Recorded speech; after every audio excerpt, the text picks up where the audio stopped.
नमस्कार, आप देख रहे हैं सीएन का डिजिटल प्लेटफॉर्म और मैं कौशलेंद्र। अभी मैं मौजूद हूं प्रदेश कार्यालय राष्ट्रीय जनता दल पटना के ऑफिस में और हमारे साथ मौजूद हैं आरजेडी प्रवक्ता एजाज अहमद साहब।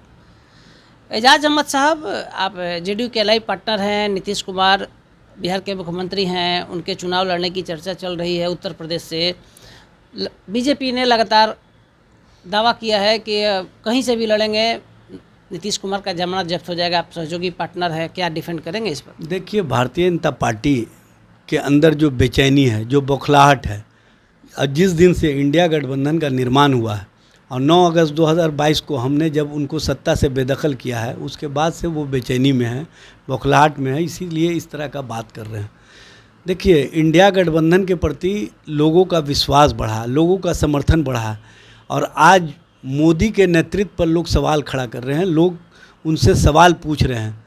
नौजवान रोज़गार के संबंध में सवाल पूछते हैं, महिलाएं अपने पर होने वाले अत्याचार के संबंध में सवाल पूछती हैं, आम आवाम महंगाई के संबंध में सवाल पूछते हैं और छात्र नई शिक्षा नीति के माध्यम से जो शिक्षा को प्राइवेटाइजेशन किया जा रहा है उसके संबंध में सवाल पूछते हैं। तो भाजपा के पास कोई जवाब नहीं होता है और हम मोदी बनाम मुद्दों के आधार पर मुद्दों के साथ मोदी को घेरने में सफल रहे हैं और स्पष्ट रूप से हमारे प्रति जो समर्थन दिख रहा है, हमारे प्रति जो विश्वास दिख रहा है, ये बताने की आवश्यकता नहीं। इसीलिए बेचैनी और बौखलाहट में भारतीय जनता पार्टी के लोग अनर्गल प्रलाप कर रहे हैं। देखिए, जो उत्तर प्रदेश के जनता दल यू के प्रदेश अध्यक्ष और अन्य नेता आए थे, उन लोगों ने माननीय मुख्यमंत्री जी से रिक्वेस्ट किया है। ये माननीय मुख्यमंत्री जी को फैसला लेना है कि वो कहाँ से चुनाव लड़ेंगे, कैसे चुनाव लड़ेंगे।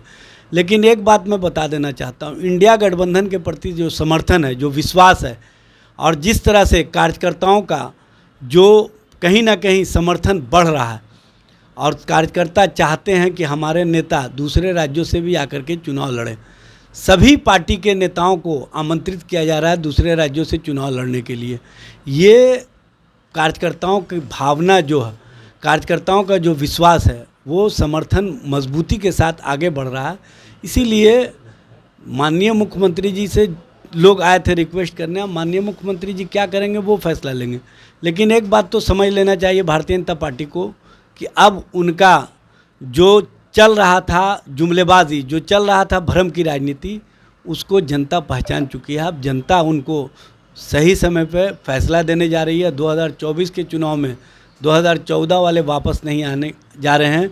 ये हमारे द्वारा जो इंडिया गठबंधन का निर्माण हुआ और जो जनता का समर्थन हमारे प्रति है, ये परिवर्तन का बयार दिख रहा है। इसलिए भाजपा बेचैन है और बौखलाहट में इस तरह की बातें कर रही है। लेकिन एजाज साहब, जो इंडिया गठबंधन के चणक हैं लालू प्रसाद यादव, चणक माने जा रहे हैं लालू प्रसाद यादव के कारण ही इंडिया गठबंधन की बैठक पटना में हुई। और लालू प्रसाद यादव जो आरजेडी के संस्थापक हैं, उनके रिश्तेदार हैं अखिलेश यादव। लगातार समाजवादी पार्टी और कांग्रेस में मध्य प्रदेश में बड़ा विरोध चल रहा है। बड़े बड़े नेता अखिलेश पर कमेंट कर रहे हैं। तो आखिर कैसे इंडिया गठबंधन मूर्त रूप लेगा? इसमें कोई विरोध का मामला नहीं है। अपने अपनी पार्टी, संगठन, कार्यकर्ता की भावना का ख्याल करके सभी लोग चुनाव लड़ते हैं। इसको अन्यथा में लेने की कोई आवश्यकता भी नहीं है। और इंडिया गठबंधन का जो निर्माण हुआ 2024 के लोकसभा चुनाव के लिए, और लोकसभा चुनाव में 1 to 1 सीट पर हम लड़ने जा रहे हैं और हम जीतने जा रहे हैं। ये मैं बता देना चाहता हूँ। चूँकि लालू प्रसाद जी, नीतीश कुमार जी, तेजस्वी प्रसाद यादव जी ने जो संकल्प लिया है कि किसी भी स्थिति और परिस्थिति में हम भारतीय जनता पार्टी को सत्ता में दोबारा वापस नहीं आने देंगे, तो उस संकल्पों को जनता का भी समर्थन मिल रहा है और जनता के समर्थन के कारण हम अपने जो संकल्प है उसको पूरा करने में सफल होंगे। आपका राजनीतिक जीवन इतना लंबा रहा है, अगर नीतीश कुमार उत्तर प्रदेश से चुनाव लड़ते हैं तो आरजेडी तो मजबूती से खड़ा होगा ही। आपको लगता है कि समाजवादी पार्टी भी समर्थन करेगी? देखिए, इंडिया गठबंधन के सभी नेता इस बात पर सहमत हैं कि नेतृत्व के स्तर से कोई अगर दूसरे राज्यों में भी चुनाव लड़ने आते हैं तो उसमें हम लोग मिल बैठ करके फैसला करेंगे और उसको बेहतर ढंग से हम चुनौती के रूप में भारतीय जनता पार्टी को प्रस्तुत करेंगे और भारतीय जनता पार्टी को ये बताने का काम करेंगे कि जो मेरा नेतृत्वकर्ता सामने आया है वो जीत करके लोकसभा में जाएगा और लोकसभा में नेतृत्व करने का काम करेगा, चाहे कोई भी नेता हो। इसलिए स्पष्ट रूप से सभी का समर्थन मिलेगा। एक दूसरे के प्रति जो परस्पर संबंध है, एक दूसरे के प्रति जो परस्पर भाव है, एक दूसरे के प्रति जो सोच है कि हमको किसी भी स्थिति या परिस्थिति में भाजपा को सत्ता से बेदखल करना है, उसको हम आगे बढ़ाने का काम करेंगे। तो आप सुन रहे थे आरजेडी प्रवक्ता एजाज अहमद को। एजाज अहमद ने साफ कर दिया कि जो 2024 के लिए इंडिया गठबंधन का निर्माण हुआ है, इसमें कोई इफ बट कैन कुड नहीं है और नीतीश कुमार कहीं से भी चुनाव लड़ते हैं तो आरजेडी पूरी मजबूती से उनके साथ खड़ा है। साथ ही बीजेपी बेचैन है। बड़ी बात एजाज अहमद ने कह दी है। हमारे सहयोगी सन्नी कुमार मिश्रा के साथ कौशलेंद्र, पटना से।